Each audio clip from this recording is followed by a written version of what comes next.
legendary music producer Quincy Jones died today, Sunday, at the age of 91. The 28-time Grammy winner worked with everyone from Frank Sinatra to Aretha Franklin to Michael Jackson. So the big question is, do you have a favorite Quincy Jones contribution? Jess, I'll throw you first. I do, and I'm going back early.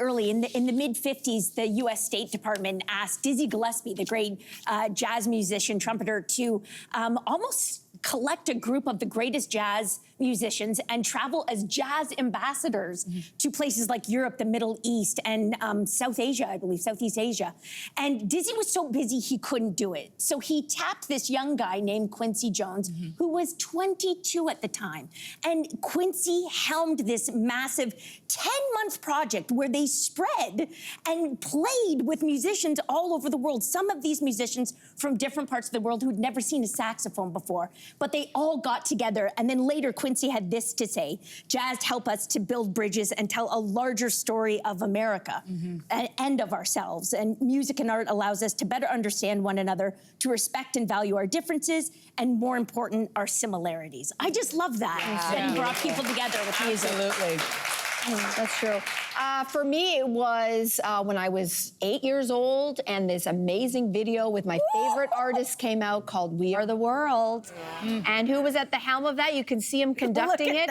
There's Quincy Jones with some of the biggest names in music. You can see them all. Everybody was there, right? So obviously, Michael Jackson, Lionel Richie, Kenny Rogers, James Ingram, Paul Simon, Tina Turner, Billy Joel, Diana Ross, Willie Nelson, Bruce Springsteen, Cyndi Lauper, Ray Charles, Bob Dylan, so many more that I'm not listing.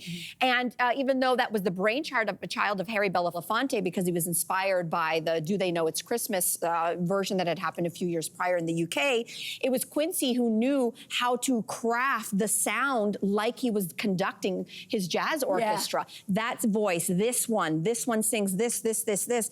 And the way that it came together, if anybody has seen the documentary about it over an entire day, I think unless it was somebody like Quincy calling you saying, you need to come and join, I don't know that you would have been able to gather that kind of roster. No, that's true. That speaks to his... The whole thing was like, check your ego at the door, right? Yes, that's right. Sure. Oh, yeah. My favorite one of that is always seeing Bob Dylan, who looks so out of sorts. I'm sorry. I know we're talking about Quincy, but Bob was like, how did I get here? What am I doing here? That was my favorite. For me, there were so many moments, and honestly, if we had to talk about all the wonderful contributions that Quincy Jones made to music, it'd be hours long. There's a lot of great docs about his life, but for me, it is Mike Jackson's Thriller album, which Quincy Jones was the producer.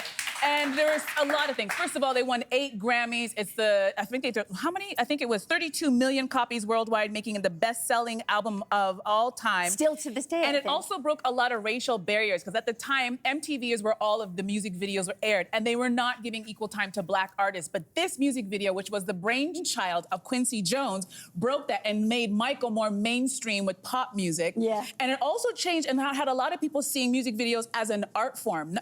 Do you remember music videos before Thriller? It was a hodgepodge of nonsense comic book stuff. And he changed that whole genre. And more importantly, that music video and that album, it's in the Grammy Hall of Fame, and the Library of Congress added it to the National Recording Registry of culturally, historically, and aesthetically significant recordings. Makes sense. That is true stuff. Quincy, what about you, Sam? I mean, well, I will say that I loved him on so many levels. I loved that documentary. There's a great documentary about his life. And I loved how also towards the end of his life, he was just kind of like, didn't care. There was like sort of no filter anymore. He just said what was on his mind. There's a great article in Vulture where he trash talks the Beatles. I remember that. We talked about it on the show. So good. He talks about his theories around the JFK murder. It goes on. It's worth checking out. But I also chose from the same album the story behind Billie Jean. And I'll tell you why. Because it was an example of him being a leader and a giant in music, where he also decided to step out of his own way. So him and Michael Jackson, you remember the beginning of this song, it's this incredible bass line. And it's a very long intro to the song before you hear Michael sing. And Michael was like, Quincy, we have to leave it this long. And Quincy was saying, no, it's too long. It's too boring. And Michael was like, no, it makes me want to dance. And they went back and forth. And finally, Quincy went, okay, Michael, you can have it. And that goes down as probably one of the most memorable intros to a music. Oh my God.